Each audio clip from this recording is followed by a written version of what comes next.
Hey, all right. Welcome back down here to Boggy 4 down here in southeast Louisiana. Another good day. So, I'm starting another project, and you see I got it all laid out here. What I'm doing a canister Damascus. We're going to call this one the Bits and Pieces blade.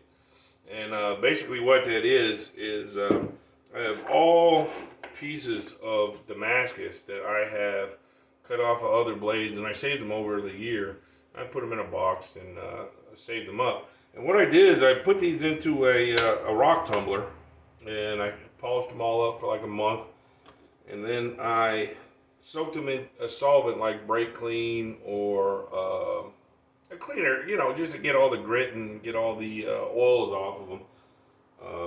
And I'm going to make a canister out of it, but this time I'm doing a canister a little bit different. Usually when I make a canister, I usually put white out in a canister, but I've been reading in my travels while I've been traveling around, nothing else to do but read books. And this time I put a piece of stainless steel foil in the can. You can see it a little bit down here. It's hard to see. But what I did is I put a little square piece in the bottom, and then I formed a piece to go down into the bottom of the tube. And so I'm going to show you how I do that. All right, I'm not going to show you how I weld it up. It's already been welded. I welded up the bottom of the can real good.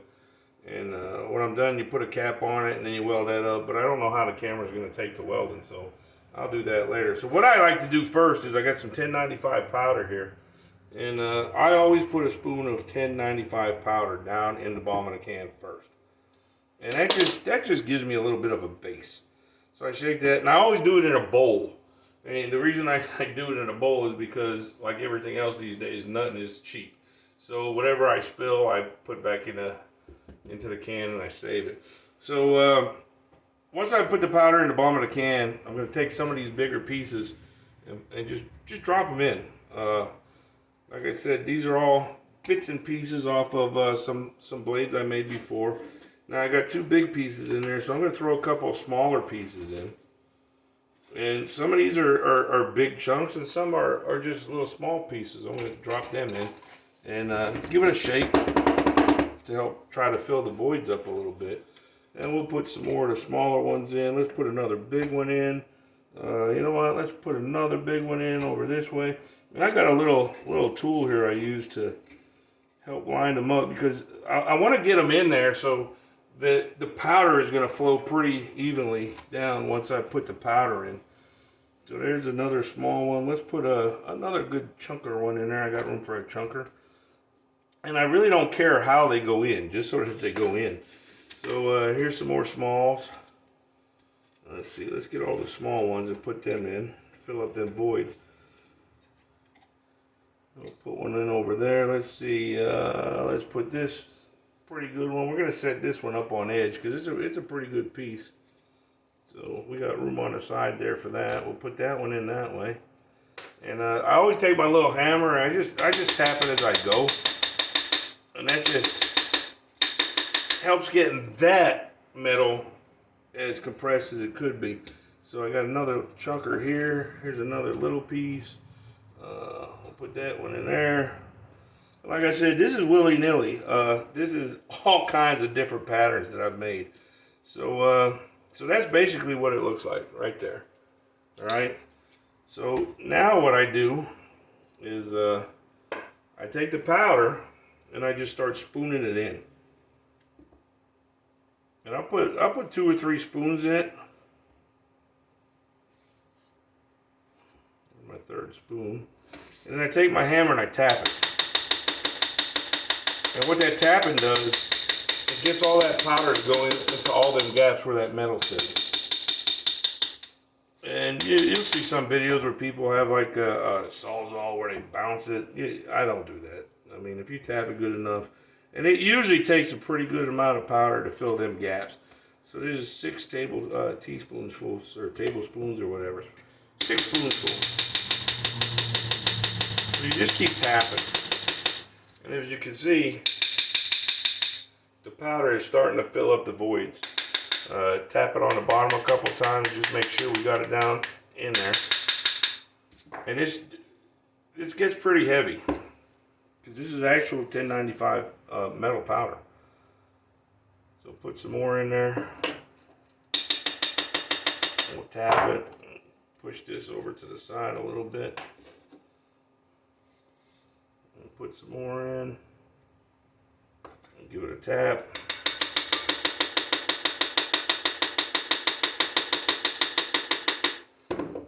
You want to keep that tapping, because if there's any kind of air gap inside your can, you're not going to have a good forge weld.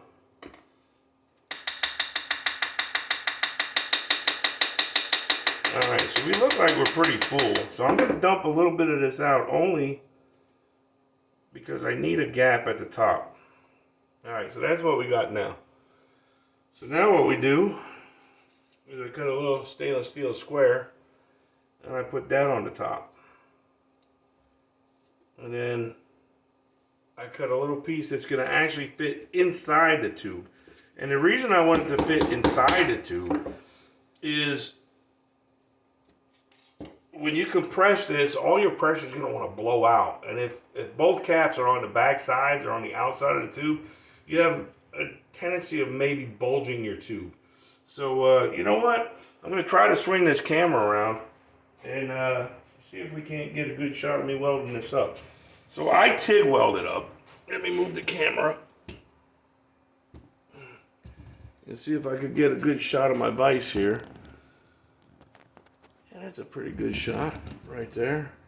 All right, so I'm gonna put the tube in the vise, and as you can see here, we got a gap all the way around here. And this is pretty much flush with the top right now. So I really like the way that came. So we're going to turn on the argon for the MIG machine.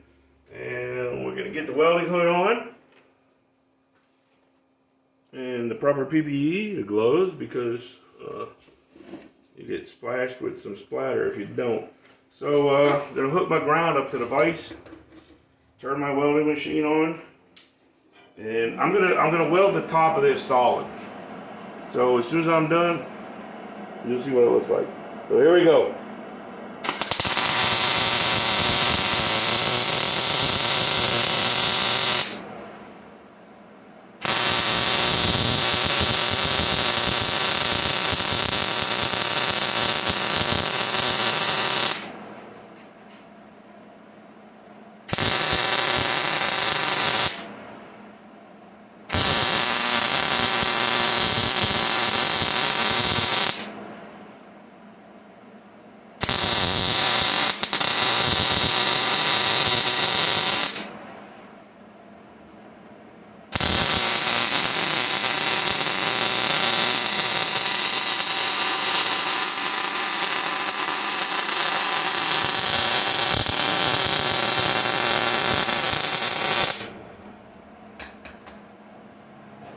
Alright, so that part's done. Let me shut my argon off so I don't lose any. Alright, so the can is now made. Get a pair of pliers because it's probably going to be hot.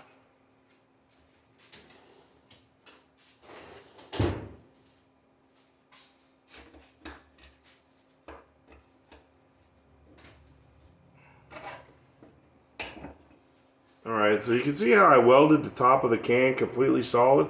This probably weighs about 2 pounds right now, believe it or not. So what we're going to do, I'm going to forge weld it tomorrow because it's getting too late at night. But I'll drill a little hole. I mean, like a 1/32 just for gas to escape. Because what happens is, I don't know if it'll do it with stainless steel, but I know it does it with whiteout. If you don't drill a gas hole, that can will explode in the forge. And believe me, I've had a couple of them explode in the forge. It doesn't do no damage to the forge, but it totally destroys the can. You can't use it. So later on, I'll drill a hole, I'll put a handle on it, and tomorrow I'll start forging it, and I'll show you that video. So that's where we're at. We're going to call this one the Bits and Pieces blade. I think it's going to be a pretty cool blade because it's every pattern Damascus I've made over the last year. Basically, whatever was laying and cut off, I put in a box. So listen, y'all, keep watching my videos. Get all your friends, like and subscribe to my YouTube channel. Doing good. I think we're up over 2,000 views. Let's get them subscriptions up. I'm at 103. We got a couple more days till the end of the year. I don't think we'll get to 125, but man, it would be a great Christmas present for me if we do. Also, go check out my YouTube or my website, BobbyBlaze.com. All small letters, BobbyBladeS.com. And let's make me famous before the end of 2023. Hope you enjoy. All right.